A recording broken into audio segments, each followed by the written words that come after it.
Your state, your story, and your strategy. Chiropractically, we see postures every day. But like I was saying, when you put yourself in a depressed state, what has to happen with my head? Does it stay up or does it go down? What happens to my shoulder? Do they go forward or they roll back? They go forward. Yeah. Does my breath get shallow or does it get deep and relaxed?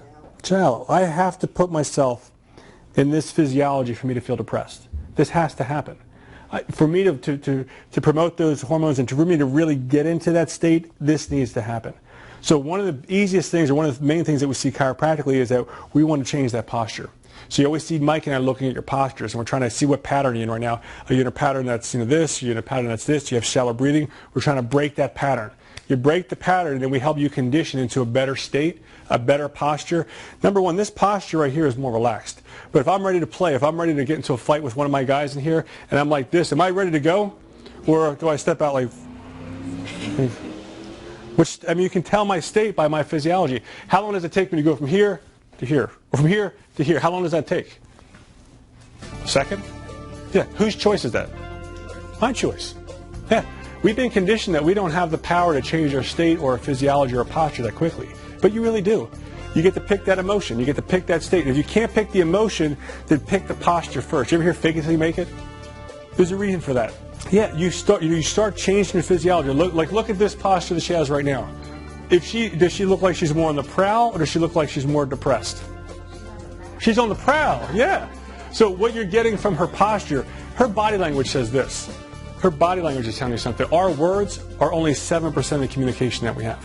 7%. 25% is the tone that I take with you. Almost 58% of it is the posture, is the body language that I give you. So your posture and your ability to move into those higher states is going to dictate how you communicate with other people. You have a staff? Is it easier to talk with your staff when you're having a good rapport, or when you're pissed?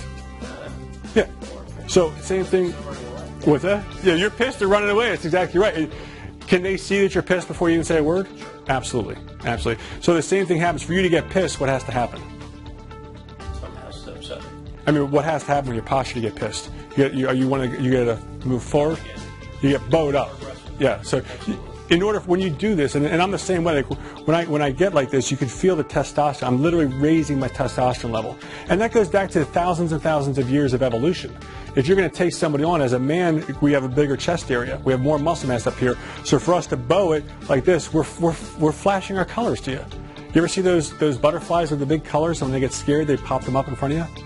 We've all got these defense mechanisms. But what you tell people with how you communicate with them is with your posture, is with your physiology, is with your tone. Only 7% is the words that you use. Now, what's different about this is what you tell yourself in the language in your head has a lot to do with the states that you go in, which gets back to the story. Like, relationships suck because all men are pigs, or all women just want my money. These are stories that my relatives tell me. The first thing out of their mouth is this when I say, what's bothering you? Well, all men suck. Okay, how's that working for you?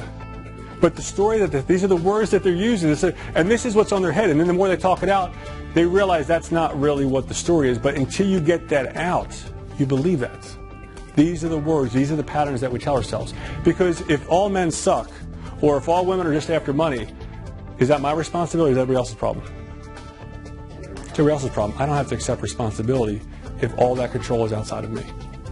So watch the story. Watch the story that you tell yourself. And if you really want to change the way you're communicating with your spouse or your staff or the people, watch your physiology.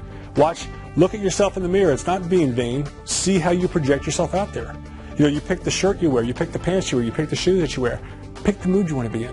And that literally happens with changing your posture first.